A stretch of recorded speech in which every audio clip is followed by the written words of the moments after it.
할렐루야. 괴로우나 즐거우나 추우나 더우나 항상 하나님의 말씀을 상고하면서 하루하루를 우리는 살아야 됩니다. 2022년 2월 13일 하나님께 예배하는 주일날, 오늘도 변함없이 우리는 꿀송이 보약 큐티와 함께 민수기 22장에서 25장의 말씀으로 말씀을 공부하고 오늘 하루를 살기를 원합니다. 오늘 이 말씀 본문에는 요사한 복술과 발람이 나옵니다. 근데 되게 여러분들이 헷갈리기 쉬운 게 발람하고 발락입니다. 발락과 발람. 똑같이 발락까지는 같은데 받침이 하나는 락이고 하나는 람이니까 헷갈리기가 쉽죠. 발락은 모압의 왕입니다. 모압 왕 발락. 발람은 이스라엘 백성에게 큰 해악을 가져다 주었던 아주 요사한 복술과, 오늘날로 말하면 아주 무슨 유명한 점쟁이 그런 꼴이 되겠죠. 진짜 무슨 신의 귀신에 접신됐다는, 아주 용하게 잘 맞춘다는 그런 사람쯤 되겠지. 아주 유명했던 것 같습니다. 그러니까 이 다른 나라의 모압 왕 발락이라는 자가 엄청난 뇌물을 주어서 신하들을 보내서 그 사람을 초청해서 뭔가 이스라엘이 망할 수 있는 구슬을 해달라, 이스라엘이 망할 수 있는 저주를 해달라, 그것을 사주를 부탁을 한 거죠. 어떤 사람은 발람이 하나님의 선지자였는데 뇌물의 눈이 어두워서 발락과 한패가 되었다고 하는 분도 있습니다만은 결코 그는 선지자라고 할 수가 없습니다. 요수아 13장 22절에 분명히 기록되기를 발람을 가리켜 점술가라고 했습니다. 이 단어는 하나님의 선지자들에게는 결코 사용되지 않은 용어입니다. 하나님이 자기 선지자들에게 점술가, 점쟁이, 복술가 이런 용어를 결코 쓰지 않습니다. 여호수아 13장 12절에 이스라엘 자손이 그들을 살육하는 중에 부올의 아들 점술과 발람도 칼날로 죽였더라. 결국 이 요상한 복술과 발람이 이스라엘의 군대의 칼에 처참하게 나중에 피살을 당하고 맙니다. 신약 성경의 사도 베드로가 베드로서에 그를 선지자라고, 발람, 선지자 발람이라고 한 것은 그를 선지자라는 의미에서 하는 말이 아니고 거짓 선지자라는 뜻으로 이야기를 한 거죠. 여러분이 문맥을 보시면 거짓 선지자를 말하고 있습니다. 그런데 어떤 독자들은 민수기 22장을 읽으면서 왜 하나님은 발람에게 가서 그 모압 왕 발락이 시키는 대로 한번 가봐라 라고 가라고 허락을 해놓고 이제 그 모압 왕 발락에게 가는 길을 다음날 떠나는 그때에 왜 천사를 보내서 발람을 죽이려 하셨는지 그게 이해가 안 된다고 하는 분들이 있습니다. 아니, 가라고 해놓고 하나님이 가라고 해서 가는데 왜 길에서 나와서 죽이려고 하냐 이겁니다. 제가 그걸 설명을 드리자면 처음부터 안 가는 것이 하나님의 뜻이었죠. 가지 않는 것이 당연히 하나님의 뜻이죠. 그게 하나님의 가장 선하시고 온전하신 뜻이죠. 그게. 그런데 이 발람이라고 하는 목술가가 하나님이 가지 말라고 하는데도 자꾸 성가시게 하나님 앞에 가면 안 되겠냐고 또 물어보는 거예요. 왜? 그 뇌물에 그 재물이 너무 욕심이 나가지고 너무 갖고 싶어서 돈이 가고 싶은 거예요, 자기는. 그래서 가면 안 되겠느냐고 자꾸 물어보니까 하나님께서 할 수 없이 그러면 허락을 합니다. 그럼 네가 갈 수는 있다. 그러나 네가 가더라도 내가 너에게 하라고 하는 말만 전해야지 가서 쓸데없는 말을 하면 안 된다. 그럴 자신이 있으면 가라. 그런 것이죠. 그런데 하나님은 그것을 다음 날 천사를 보내서 다시 한번 발람 복술가에게 그것을 확인하고 분명하게 반복하고 싶으셔서 천사를 보내신 거예요. 그런데 천사가 나타난 것을 이 어리석은 영안이 어두운 복술가 발람이 모르는 거예요. 자기가 타고 있는 당나귀가 가려고 고집을 피우고 앞으로 나가지를 못하고, 왜 당나귀는 천사를 봤거든요. 칼을 들고 서 있는 천사를 봤거든요. 그 말 못하는 짐승을 막 때리면서 가라 하니까 그 말 못하는 짐승의 말문이 열려가지고 그 발람에게 뭐라 그랬습니까? 오히려 그 짐승이 그 발람을 꾸짖었잖아요. 어떻게 당신이 하나님의 사자가 나타나는데 하자면 하나님의 사자 나타난 것을 모르고 나만 때리느냐? 이 어리석은 복술가야. 당신이 무슨 영적인 세계를 본단 말이냐? 짐승한테 꾸중 들은 인간은 아마 발람이 유일할 거예요. 이 세상의 인간 중에서. 발람은 영의 눈이 어두워서 자기가 타는 나귀에게 꾸중을 당해야만 했습니다. 어떤 분은 또 그 성경을 읽으면서 이렇게 물어봅니다. 아니 목사님, 당나귀가 어떻게 말을 한답니까? 저는 할 수 있다고 믿습니다. 왜요? 아니 그렇게 물어보려면 그런 질문이 한두 가지가 아니에요. 하나님에게 불가능이 있습니까? 아니 어떻게 홍해가 갈라진답니까? 어떻게 하늘에서 만나가 내린대요? 어떻게 해서 반석이 터지고 물이 쏟아져 나온대요? 어떻게 불기둥 구름기둥이 어디서 생겼대요? 예? 누가 불을 태우지도 않은데 없는 데서 있게 하시는 분이 하나님이시고 말씀 한마디로 천지 만물을 지으신 분이 하나님이신데 하나님이 역사하시면 못할 게 뭐가 있어요? 모든 게 다 가능하죠. 할렐루야.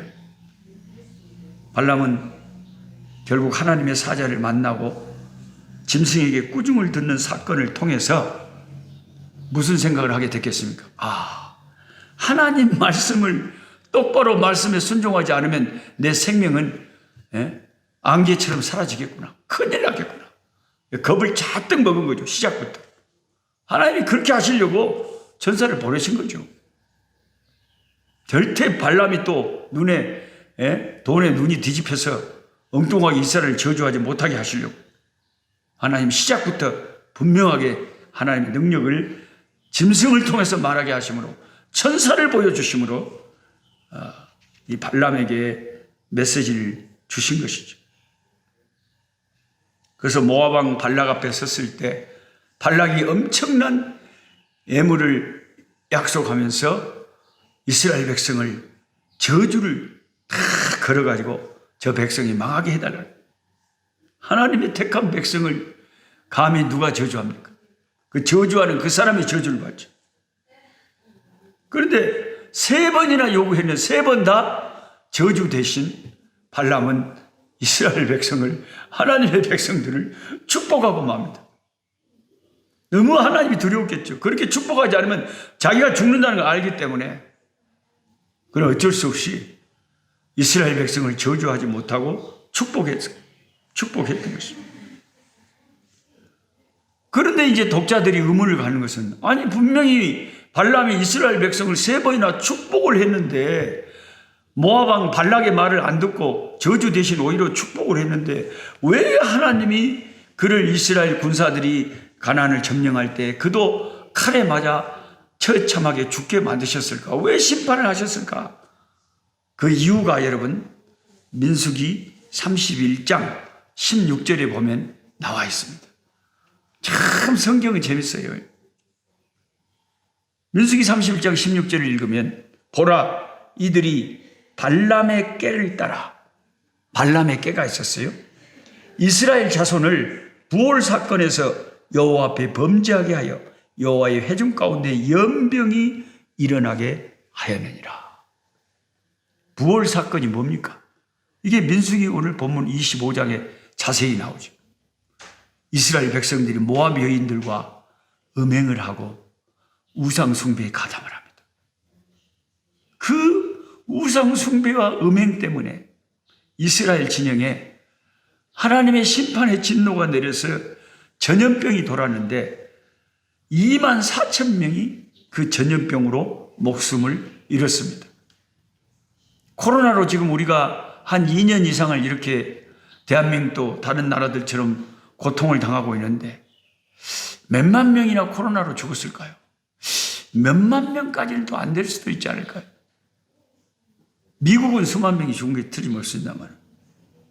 근데 이스라엘 백성은 그 당시에 인구가 그렇게 많지도 않았잖아요. 우리 한국이 지금 5천만 명 중에서 생 건데 그 한 2, 300만 명 중에서 만약에 2만 4천 명이 하루에 전염병으로 죽어나갔다면 엄청난 사람이 죽어나간 거죠. 그만큼 그들이 지은 죄가 심각했다는 거죠. 예.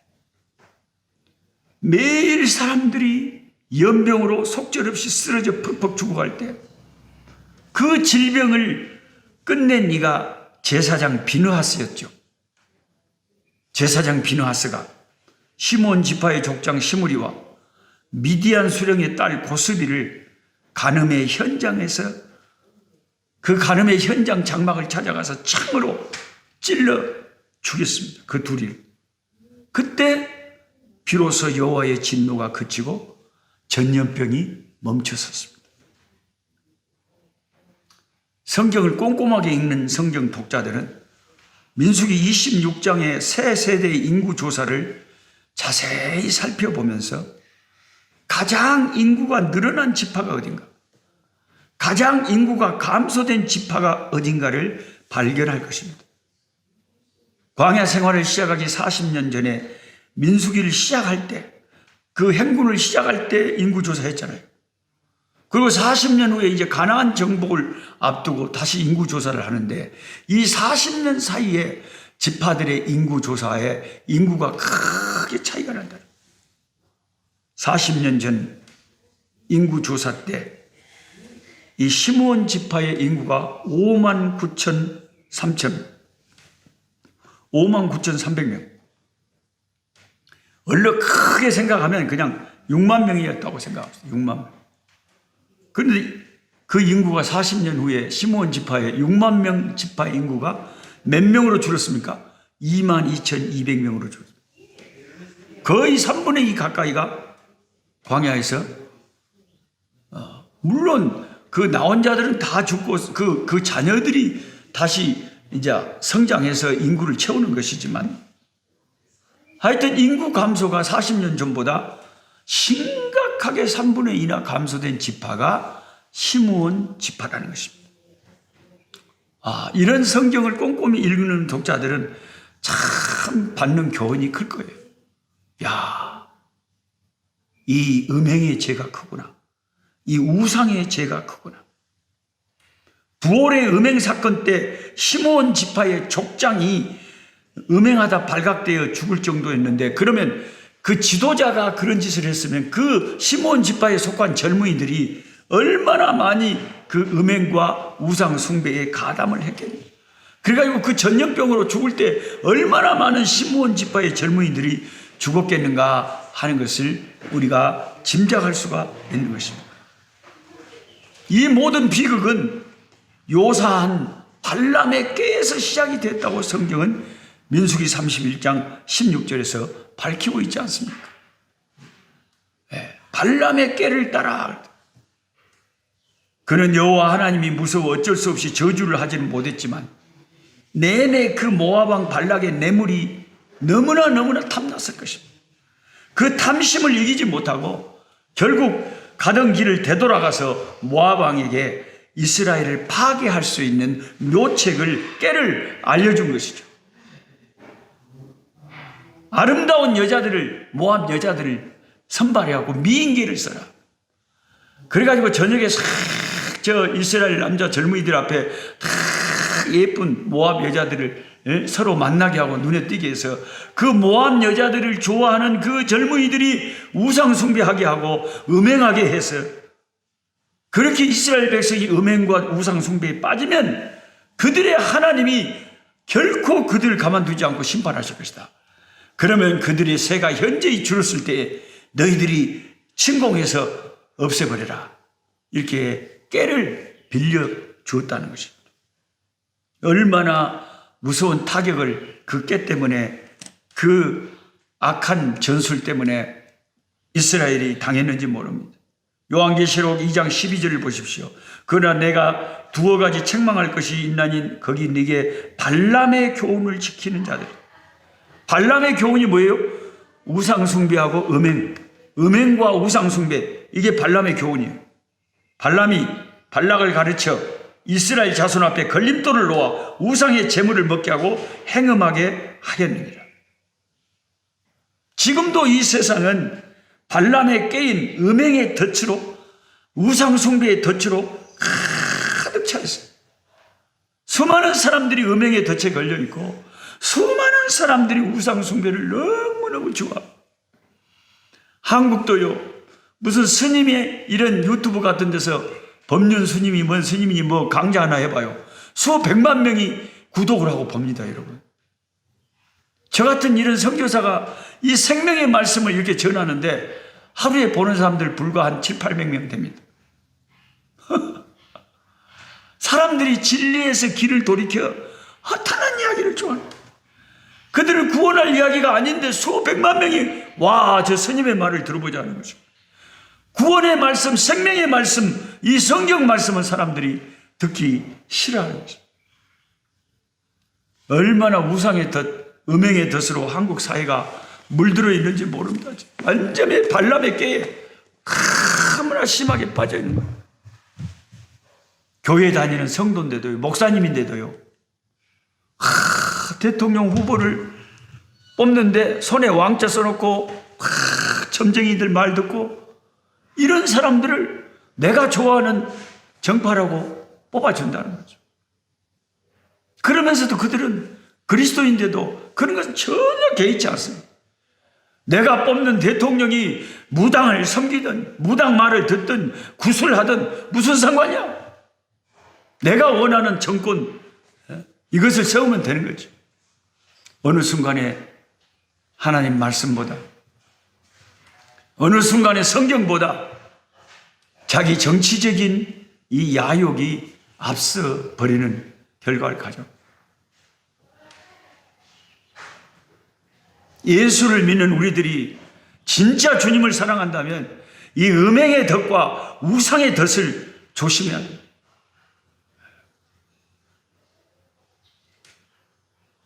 이 덫에 한번 걸리면 하나님께서 전염병을 멈추지 않게 하시고 얼마나 많은 사람들이 죽어가는지 몰라요. 하나님이 제일 싫어하는 것이 우상의 죄와 음행의 죄인 것입니다. 우리 예수 믿는 사람들이 정신을 차리고 십자가 앞에 나아가, 오 주여, 우상의 죄에서 우리 민족을 건져주시고 귀신의 덫에서, 음행의 덫에서 우리 민족을 건져주시옵소서. 발람의 깨를 조심하라. 이것이 오늘의 말씀입니다. 하나님 아버지, 하나님의 말씀을 자세히 들여다봅니다. 하나님 말씀보다 우리 인생을 결정짓는 더 중요한 근거는 우리에게 없습니다. 발람은 이스라엘 백성을 파괴시키는 묘책을 음행과 우상 숭배에서 찾았습니다. 하나님 아버지, 우리 한국에 성행하는 우상 숭배, 100만 명이 넘는다는 무당 짓거리들, 주여 교회 다니면서 무당 찾아다니는 교인들, 하나님, 저들이 예수의 피 앞에 회개하고 항복하고 돌이키고 하나님이 싫어하는 것을 버리게 도와주시옵시고, 우상 숭배, 음행의 죄가 너무 많습니다. 우리들의 음행의 죄를 예수님의 십자가에 흘린 피로 씻겨주시고 정결케 하여 주시고 깨끗하게 하여 주시고 정결하고 경건하고 거룩하게 살 수 있도록 우리의 삶을 주장하여 주시옵소서. 정결케 하여 주시옵소서. 우리의 자녀들의 음행의 죄에서 주여 건져 주시옵소서. 예수님의 이름으로 기도하옵나이다. 아멘. 약한 자 힘주시고 강한 자 바르게 주 환자 정케함이 주님의 뜻이라. 해 아래 압박 있는 곳 주 거기 계셔서 그 팔로 막아 주시어 정의가 선하